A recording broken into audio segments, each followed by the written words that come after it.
எல்லாருக்கும் வணக்கம். Welcome to Ranipet சமையல். இன்றைக்கி நம்ம ஒரு சூப்பரான வெஜ் நூடுல்ஸ் எப்படி செய்யுதுன்னு பார்க்கலாங்க. ரொம்ப சிம்பிளாக ரொம்ப ஈஸியாக செஞ்சிடலாம். வாங்க எப்படி செய்யுதுன்னு பார்க்கலாம்.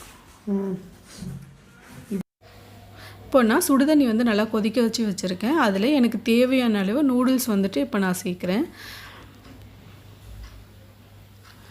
நூடுல்ஸ் ஒரு 5லேருந்து 6 நிமிஷம் வெந்தாலே போதும், சீக்கிரமாகவே வெந்துடும். இப்போ நூடுல்ஸ் சேர்த்து முடிச்சதுக்கப்புறம் ஒரு 2 டீஸ்பூன் அளவுக்கு நான் ஆயில் சேர்க்குறேன். அப்போ நூடுல்ஸ் உங்களுக்கு ஒன்றோட ஒன்று ஒட்டாமல் வரும்.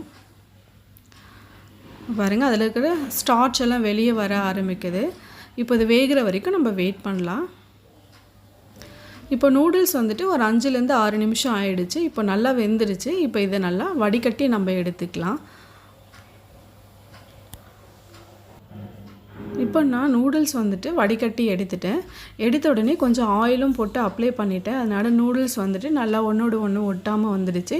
சப்போஸ் நூடுல்ஸ் கொஞ்சம் குழஞ்சா மாதிரி ஆகிடுச்சுன்னா சூடு நல்லா ஆறட்டோன்னு ஆயில் போட்டுட்டு ஃப்ரீசரில் எடுத்து வச்சிட்டோம்னா உங்களுக்கு நூடுல்ஸ் உதிரி உதிரியாக கிடைக்கும்.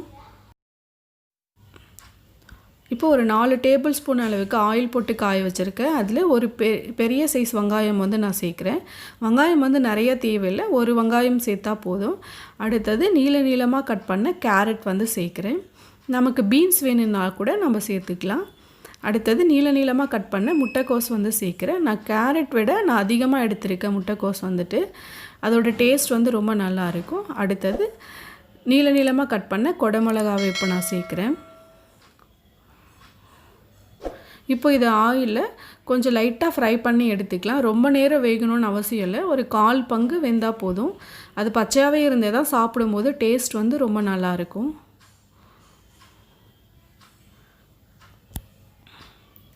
அடுத்தது ஒரு டீஸ்பூன் அளவுக்கு ஒயிட் பெப்பர் சேர்க்குறேன். அடுத்தது ஒரு அரை டீஸ்பூன் அளவுக்கு மிளகுத்தூள் நான் சேர்க்குறேன். அடுத்தது அரை டீஸ்பூன் அளவுக்கு சர்க்கரை. இப்போ நான் டார்க் சோயா சாஸ் ஒரு டீஸ்பூன் அளவுக்கு சேர்க்குறேன். லைட் சோயா சாஸ்னால் ஒரு 2 டீஸ்பூன் அளவுக்கு கூட சேர்த்துக்கலாம். அடுத்தது நூடுல்ஸ்க்கு தேவையான உப்பு இப்போவே சேர்த்துடலாம். அடுத்தது ஒரு டீஸ்பூன் அளவுக்கு ரெட் சில்லி சாஸ் சேர்க்குறேன். இது ஃபுல்லாக வெறும் ரெட் சில்லி மட்டும் சாஸ் கிடைக்கும், அதை மட்டும் நான் இப்போ சேர்க்குறேன்.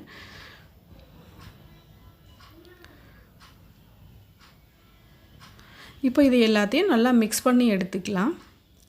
கொஞ்சம் ஃப்ளேம் நல்லா ஹையில் வச்சு நல்லா மிக்ஸ் பண்ணி எடுத்துக்கிட்டோம்னா டேஸ்ட் ரொம்ப நல்லாயிருக்கும். இப்போ இது எல்லாத்தையும் நல்லா மிக்ஸ் பண்ணி எடுத்தாச்சு. அடுத்தது நம்ம வேக வச்ச நூடுல்ஸ் சேர்த்துக்கலாம். நூடுல்ஸ் நமக்கு எவ்வளோ தேவையோ நம்ம அந்த அளவுக்கு சேர்த்துக்கலாம்.